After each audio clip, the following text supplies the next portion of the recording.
Good morning welcome to guidance Guru in partnership with Unacademy. आज के होच्छे 15 জানুয়ারি। এই পর্বে আমরা আজকের সমস্ত গুরুত্বপূর্ণ কারেন্ট অ্যাফেয়ার্সগুলো আলোচনা করব প্রত্যেক দিনের মতোই। তো আজকেও মোস্ট ইম্পর্টেন্ট আমাদের 12টি প্রশ্ন থাকছে, প্রত্যেকটি প্রশ্নই তোমাদের সমস্ত পরীক্ষার জন্য ইম্পর্টেন্ট। তো অবশ্যই সঙ্গে থেকো, লাস্ট পর্যন্ত দেখতে থাকো এবং তোমরা নতুন হয়ে থাকলে আমাদের চ্যানেলে এক্ষুনি সাবস্ক্রাইব করো, পাশে দেওয়া বেল আইকন অন করো, তারপর অল নোটিফিকেশন অন করবে, কারণ প্রত্যেক দিন কিন্তু আমাদের এনটিপিসি এবং গ্রুপ ডির ডব্লিউবিপির ক্লাস হচ্ছে। তো ডব্লিউবিপির প্রিভিয়াস ইয়ারের কোশ্চেনগুলো করানো হচ্ছে বৃহস্পতি থেকে শনি সন্ধ্যে 7টার সময়। তো অবশ্যই তোমরা নতুন হলে চ্যানেল সাবস্ক্রাইব করে রাখবে। চলো তাহলে দেরি না করে আজকের ক্লাস শুরু করব। তার আগে তোমাদের বলে রাখি, তোমরা আনএকাডেমি অ্যাপ এখনও ইনস্টল না করে থাকলে ডেসক্রিপশন বক্স থেকে লিঙ্ক দেওয়া আছে, সেখান থেকে আনএকাডেমি অ্যাপ ইনস্টল করো। তারপর আমাদের এই কোড দেখতে পাচ্ছ, এই কোডটা তোমরা অ্যাপ্লাই করবে। সেই কোড অ্যাপ্লাই করলেই প্রত্যেক দিন 50টা করে ক্লাস ফ্রিতে দেখতে পারবে। সেই ক্লাসের পিডিএফগুলো তোমরা পেয়ে যাবে এবং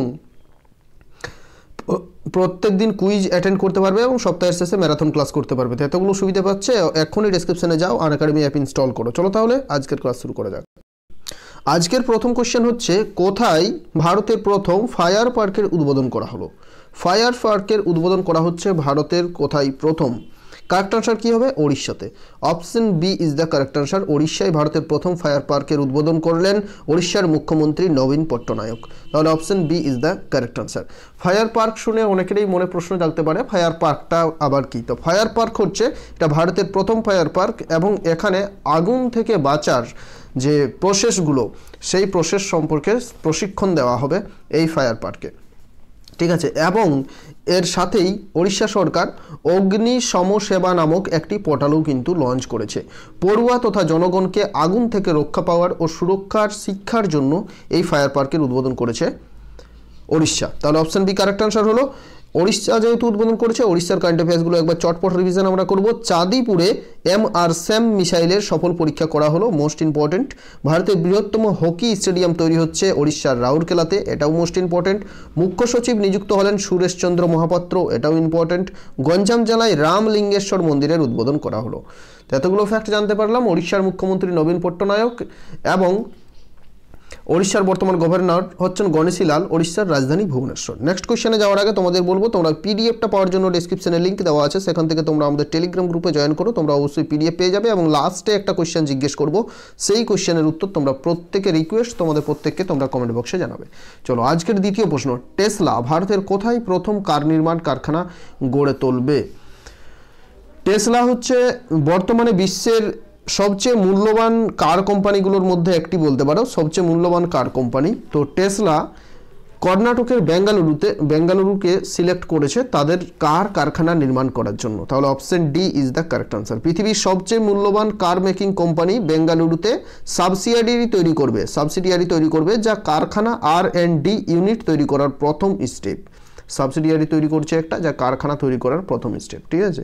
তাহলে option D is the correct answer, Bengaluru. Tesla সম্পর্কে যদি তোমাদের বলি, তো টেসলার প্রতিষ্ঠাতা হচ্ছেন বর্তমানে পৃথিবীর সেকেন্ড রিচেস্ট ব্যক্তি অ্যালন মাস্ক এবং তিনি প্রতিষ্ঠা করেছিলেন 1 জুলাই 2003 সালে এবং এই যে টেসলার হেডকোয়ার্টার অবস্থিত ক্যালিফোর্নিয়াতে, ঠিক আছে। অ্যালন মাস্ক হচ্ছেন পৃথিবীর দ্বিতীয় সর্বোচ্চ ধনী ব্যক্তি এবং তিনি স্পেস এক্স, পেপাল প্রভৃতির প্রতিষ্ঠা করেছেন কিন্তু। তাহলে অপশন ডি কারেক্ট অ্যান্সার হলো। পরবর্তী কোশ্চেনে যাব, ভারতের কোন এইমস তৃতীয়বারের জন্য কায়াকাল্প অ্যাওয়ার্ড পেল? এইমস পেয়েছে অ্যাওয়ার্ড। তাহলে এইমসের পুরো নাম কি? All India institute of medical science. তো ভারতের প্রত্যেকটা রাজ্যে কিন্তু এইমস রয়েছে। তো এই কায়াকাল্প অ্যাওয়ার্ড পেয়েছে কোন এইমস? কারেক্ট অ্যান্সার কী হবে? ভুবনেশ্বর। এটাও চলে যাচ্ছে ভুবনেশ্বরের হাতে, ওড়িশার ভুবনেশ্বর। এইমস এই পুরস্কার পাচ্ছে, option D correct answer. For promoting cleanliness এবং হাইজিন, পরিষ্কার পরিচ্ছন্নতাকে প্রমোট করার জন্য পরপর 3 বার এই পুরস্কার, 2018, 19 এবং 20-তে 3 বার এই পুরস্কার তারা পাচ্ছে এবং পুরস্কার মূল্যস্বরূপ 2 কোটি টাকা দেওয়া হবে। তাহলে ওড়িশার এইমস এই পুরস্কার পেল। চলো পরবর্তী কোশ্চেন আমরা যাব। 4 নম্বর প্রশ্ন, সম্প্রতি সাদির জাপারোভ কোন দেশের রাষ্ট্রপতি নির্বাচিত হলেন? সাদির জাপারোভ, স্পেলিংটা ইংলিশে এইরকম, সাদির জাপারোভ, তিনি সম্প্রতি কিরগিজস্তানের রাষ্ট্রপতি নির্বাচিত হয়েছেন। তাহলে option B is the correct answer. Last president ছিলেন সুরম্বে জিনকোবেভ, তোমাদের আমি কারেন্ট অ্যাফেয়ার্স ক্লাসে বলেছিলাম যে সুরনবে জিনকোবেক কিছুদিন আগেই কিন্তু পদত্যাগ করেছিলেন, তারপরে এখানে একটা রাষ্ট্রপতি ইলেকশন হলো যেখানে সাদির জাপারোভ কিন্তু কিরগিজস্তানের রাষ্ট্রপতি নির্বাচিত হলেন। আচ্ছা, কিরগিজস্তানের কথা বলছি আমরা, তাহলে কিরগিজস্তানের ক্যাপিটাল বারবার পরীক্ষায় যেটা থাকে বিশকেক, এবং কিরগিজস্তানের যে কারেন্সি, সেই কারেন্সি আরও বেশি ইম্পর্টেন্ট। কিরগিজস্তানের কারেন্সি হচ্ছে সোম। ঠিক আছে, তো এতগুলো ফ্যাক্ট আমরা এখান থেকে জানতে পারলাম। কিরগিজস্তানের নতুন রাষ্ট্রপতি প্রশ্ন থাকলে সাদির জাপারোভ। চলো পরবর্তী প্রশ্ন, কোন মহাকাশ এজেন্সি সবচেয়ে শক্তিশালী রকেট লঞ্চ সিস্টেম লঞ্চ করলো?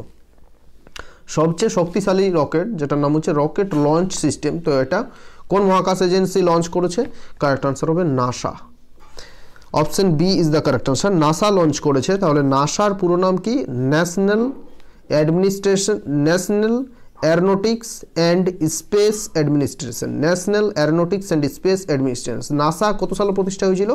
1958, 1958 সালে প্রতিষ্ঠা হয়েছিল, যার হেডকোয়ার্টার কোথায় অবস্থিত? মার্কিন যুক্তরাষ্ট্রের রাজধানী ওয়াশিংটন ডিসি শহরে। এবং 1958 সালটা বললে তোমরা এটাও মনে পড়বে তোমাদের যে 1958 সালেই কিন্তু আমাদের ডিআরডিও প্রতিষ্ঠা হয়েছিল, Defence Research and Development Organisation. এবং যদি তোমাদের প্রশ্ন থাকে যে ইসরো কবে প্রতিষ্ঠা হয়েছিল, তখন ইসরো কিন্তু প্রতিষ্ঠা হয়েছিল 1969, 1969 সালে ইসরো প্রতিষ্ঠা হচ্ছে। চলো, তো এতগুলো ফ্যাক্ট জানতে পারলাম। নেক্সট কোয়েশ্চেনে যাব আমরা। কোন রাজ্য নতুন পর্যটন নীতি চালু করলো? আচ্ছা, কোন রাজ্য নতুন পর্যটন নীতি চালু করলো হবে এটা। কারেক্ট আনসার কি হবে? সম্প্রতি Gujarat. Option B is the correct answer. সম্প্রতি গুজরাট নতুন পর্যটন নীতি চালু করেছে, এবং কিছুদিন আগেই গুজরাট কিন্তু নতুন সৌর নীতিও চালু করেছিল। তাহলে অপশন বি কারেক্ট আনসার হচ্ছে, গুজরাট এটা চালু করেছে। গুজরাট যেহেতু চালু করেছে, আমরা গুজরাটের কারেন্ট অ্যাফেয়ার্সগুলো একবার যদি দেখি, গুজরাটের বর্তমান মুখ্যমন্ত্রী বিজয় রূপানি, গুজরাটের গভর্নর আচার্য দেবব্রত, গুজরাটের রাজধানী Gandhinagar, Statue of Unity, Rann of Kutch, Somnath temple, কচ্ছের রান, সমস্ত কিন্তু গুজরাটেই অবস্থিত। স্টেট স্টার্টআপ রেটিং 2019-এ গুজরাট প্রথম স্থানে রয়েছে। মোস্ট ইম্পর্টেন্ট কোয়েশ্চেন, মুখ্যমন্ত্রী মহিলা উৎকর্ষ যোজনা চালু করেছে Gujarat. Institute of teaching and research in Ayurveda উদ্বোধন হলো গুজরাটের জামনগরে। নতুন সৌরনীতি ঘোষণা করলো গুজরাট। তো এতগুলো জিনিস কিন্তু গুজরাট সম্পর্কে তোমাদের মনে রাখতে হবে। নেক্সট কোয়েশ্চেনে যাওয়ার আগে কিছু ইম্পর্টেন্ট কথা রয়েছে। আনএকাডেমি কিন্তু খুব রিসেন্ট কয়েকটি কোর্স লঞ্চ করেছে, সেই কোর্সগুলো সম্বন্ধে তোমাদের বলবো। 12ই জানুয়ারি শুরু হয়েছে ট্রায়াম্ফ 3 কোর্স, 75 দিনের। এটা WBCS 2021 প্রিলিমসের জন্য 75 দিনের এই কোর্স। তো আনএকাডেমিতে ইনস্টল না করা থাকলে ডেসক্রিপশনে লিঙ্ক দেওয়া আছে, সেখান থেকে আনএকাডেমি ইনস্টল করো। আমাদের কোড আমি ভিডিওর প্রথমেই বলেছি, সেই কোড অ্যাপ্লাই করো ফ্রিতে দেখার জন্য। কারেন্ট অ্যাফেয়ার্স 2020 ফিরে দেখা কারেন্ট অ্যাফেয়ার্স, এটা নতুন কোর্স শুরু করেছে 13ই জানুয়ারি। তো এই কোর্সটাও তোমরা দেখার জন্য আনএকাডেমি অ্যাপ ইনস্টল করতে হবে তোমাদের। আবার আরেকটি কোর্স হচ্ছে মিশন WBCS 2021 প্রিলিমস, স্টার্ট 13ই জানুয়ারি। এতজন এডুকেটর কিন্তু ক্লাস করাচ্ছেন, তো 13ই জানুয়ারি এই কোর্সটাও শুরু হয়েছে। তো অবশ্যই আগমন নামে আরেকটি কোর্স শুরু হয়েছে, যারা 2022 সালে WBCS দিতে চাইছো তাদের জন্য 13ই জানুয়ারি এই কোর্সটা লঞ্চ হয়েছে। তো এতগুলো কোর্স লঞ্চ হয়েছে, তোমরা আমাদের কোড যে রয়েছে গাইডেন্স গুরু কোডটা ক্যাপিটাল লেটারে আমি ডেসক্রিপশনে দিয়ে দেবো আমাদের কোড, সেই কোড ব্যবহার করো ক্লাস ফ্রি দেখার জন্য। ঠিক আছে, ক্যাপিটাল লেটারে উইদাউট স্পেস, কোথাও কোনো স্পেস নেই, তোমরা এই কোড ব্যবহার করবে গাইডেন্স গুরু, তাহলে তোমরা অনেক ক্লাস ফ্রিতে দেখতে পারবে। ঠিক আছে, চলো নেক্সট কোয়েশ্চেনে আমরা যাব। আরেকটা অতি গুরুত্বপূর্ণ প্রশ্ন, যেটা হচ্ছে সম্প্রতি মনীষ চৌহান কোন দেশের ভারতীয় রাষ্ট্রদূত নিযুক্ত হয়েছেন? কোন দেশে ভারতীয় Indian ambassador to which country, কোন দেশে নিযুক্ত হলেন? কারেক্ট আনসার হবে Portugal. Option A is the correct answer. পর্তুগালে মনীষ চৌহান ভারতীয় রাষ্ট্রদূত হিসেবে নিযুক্ত হয়েছেন। আচ্ছা, পর্তুগালে নিযুক্ত হয়েছেন, তাহলে পর্তুগালের রাজধানীর নাম কি? পর্তুগালের রাজধানী বিভিন্নবার পরীক্ষায় বারবার আসে, লিসবন। এবং পর্তুগালের কারেন্সি ইউরো। যেহেতু পর্তুগাল হচ্ছে ইউরোপিয়ান কান্ট্রি, তাই ইউরোপিয়ান কান্ট্রি যতগুলো রয়েছে তার বেশিরভাগ কান্ট্রির কারেন্সি হচ্ছে কিন্তু ইউরো। ঠিক আছে, তো পর্তুগালে মনীষ চৌহান ভারতের রাষ্ট্রদূত হিসেবে নিযুক্ত হয়েছেন। Option A is the correct answer. পরবর্তী প্রশ্নে যাব। কোন রাজ্য কৃষি কাজের ক্ষেত্রে বিনামূল্যে বিদ্যুৎ পরিষেবা দেওয়ার কথা ঘোষণা করেছে? কারেক্ট আনসার কি হবে? কৃষি কাজের জন্য বিনামূল্যে বিদ্যুৎ পরিষেবা দেবে Andhra Pradesh. Option A is the correct answer. Andhra Pradesh এই কথা ঘোষণা করেছে, তারা কৃষি ক্ষেত্রে যে বিদ্যুৎ ব্যবহৃত হবে সেই বিদ্যুৎ কিন্তু তারা প্রদান করবে একেবারে বিনামূল্যে। তাহলে অন্ধ্রপ্রদেশ এই কথা ঘোষণা করেছে। তাহলে অন্ধ্রপ্রদেশের বর্তমান মুখ্যমন্ত্রী হচ্ছেন জগনমোহন রেড্ডি, অন্ধ্রপ্রদেশের গভর্নর হচ্ছেন বিশ্বভূষণ হরিচন্দন। তোমাদের একটা ছোট্ট হোমওয়ার্ক এখানে দিয়ে রাখছি। অন্ধ্রপ্রদেশের 3টি রাজধানী কিন্তু রয়েছে, সেই 3টি রাজধানী তোমাদের কমেন্ট করে জানাতে হবে এবং পাশে লিখতে হবে কোনটি কিসের জন্য, কিসের রাজধানী।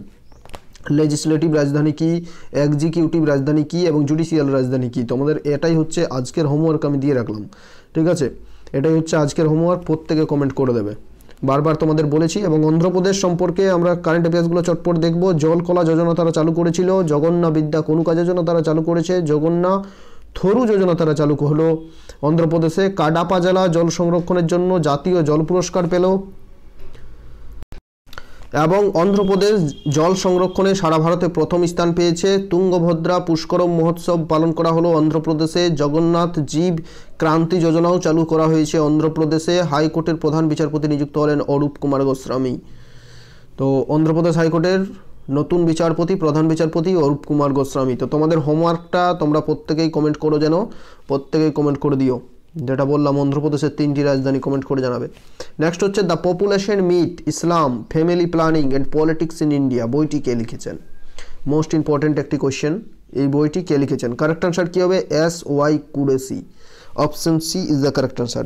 S.Y. কুরেশি হচ্ছেন আমাদের প্রাক্তন মুখ্য নির্বাচন কমিশনার ছিলেন ভারতের। 2010 থেকে 2012 সালে তিনি ভারতের চিফ ইলেকশন কমিশনার ছিলেন S.Y. কুরেশি। তো তিনি এই বইটি লিখেছেন the population myth, Islam, family planning and politics in India.